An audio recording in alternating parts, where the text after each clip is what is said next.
Assalamualaikum warahmatullahi wabarakatuh. Perkenalkan, nama saya Rehan Muhammad Hilmi.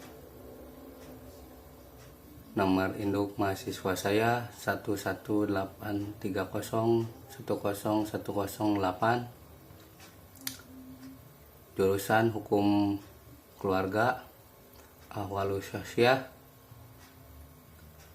semester 4, kelas C. Di sini saya akan menjelaskan tentang pengantar hukum acara perdata yang di dalamnya itu mengandung atau memiliki 4 sub. Yang pertama, pengertian hukum acara perdata. Yang kedua, sumber-sumber hukum acara perdata. Yang ketiga, sifat-sifat hukum acara perdata. Dan yang terakhir yaitu sejarah hukum acara perdata di Indonesia. Nomor 1, pengertian hukum acara perdata. Hukum acara perdata adalah hukum yang mengatur tata cara beracara atau tata cara proses pemeriksaan di pengadilan terhadap penyelesaian sengketa perdata dalam menegakkan hukum perdata. Sedangkan menurut para ahli, nomor 1, menurut R. Wiryono Projodikoro dalam bukunya Hukum Acara Perdata di Indonesia menyatakan hukum acara perdata adalah rangkaian peraturan yang memuat cara seseorang harus bertindak terhadap dan di muka pengadilan, dan pengadilan harus bertindak satu sama lain untuk melaksanakan peraturan hukum perdata. Nomor 2, menurut H. Ridwan Sahroni dalam bukunya Buku Materi Dasar Hukum Acara Perdata mengatakan hukum acara perdata adalah hukum yang mengatur cara penyelesaian perdata di pengadilan. Kedua, sumber-sumber hukum acara perdata. Sebenarnya sumber-sumber hukum acara perdata itu banyak ya, tapi saya hanya menyebutkannya 3 saja. Yang pertama, HIR atau Het Herzien Indonesisch Reglement tentang hukum acara perdata yang berlaku di Jawa dan di Madura.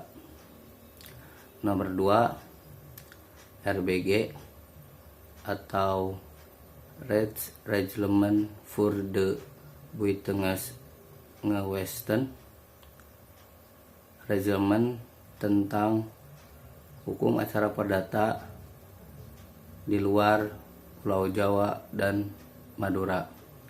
Dan nomor 3, RF atau Reglement of the Respondering merupakan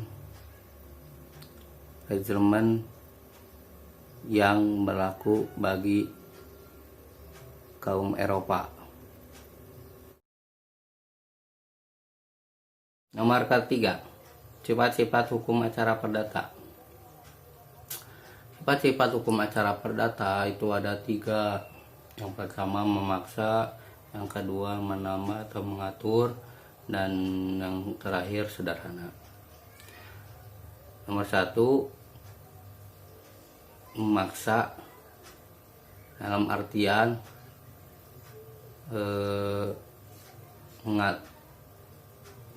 mengikat para pihak dengan ketentuan yang ada. Nomor 2, mengatur atau menambah. Aturan dalam pasal acara perdata dapat disimpangi para pihak karena kepentingan khusus. Dan yang terakhir, sederhana. Peradilan dilakukan dengan sederhana, cepat, dan biaya ringan. Nomor terakhir yaitu nomor keempat tentang sejarah hukum acara perdata. Sejarah hukum acara perdata di Indonesia itu mulai berkembang pada masa penjajahan di bawah hukum Hindia Belanda pada pemerintahan Belanda pastinya. Lingkungan peradilan pun dibagi menjadi 2 bagian. Yang pertama oleh golongan Eropa dan teman-temannya, dan yang kedua golongan Bumiputra dan Timur Asing atau Cina dan Arab. Golongan Eropa dan teman-temannya atau rekan-rekannya diatur oleh Reglement of the Burgerlijke Respondering atau RF yang diundangkan oleh Stadblad nomor 52 tahun 1847. Undang-undang ini mengatur tata cara berhadapan atau berperkara perdata di hadapan Raad van Justitie dan Residenti Gerecht. Dan golongan kedua yaitu golongan Bumiputra dan Timur Asing diatur menggunakan 2 undang-undang. Yang pertama HIR dan yang kedua RBG. Inland Reglement atau IR diundangkan melalui Stadblad nomor 16 tahun 1848 dan diperbarui menjadi Het Herzien Indonesisch Reglement atau HIR lah, bisa dikatakan gitu,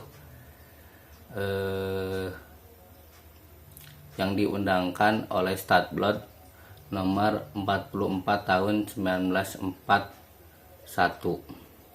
HIR ini berlaku untuk golongan Bumiputra dan Timur Asing yang berada di Jawa dan Madura. Gimana yang di luar Madura memakai apa? Di luar Madura dan Jawa itu memakai undang-undang yang dinamakan RBG atau Reglement for the Boeing Western gitu, yang diundangkan oleh Stadblad nomor 227 tahun 1927. Yang dimaksud dengan di luar Jawa dan Madura itu wilayah-wilayah seperti Ambon, Aceh, Minangkabau, Palembang, Kalimantan, Minahasa, dan lain-lain. Cukup sekian presentasi dari saya. Mohon maaf bila banyak kesalahan. Terima kasih sudah menonton. Wallahul muwaffiq ila aqwamit thoriq. Assalamualaikum warahmatullahi wabarakatuh.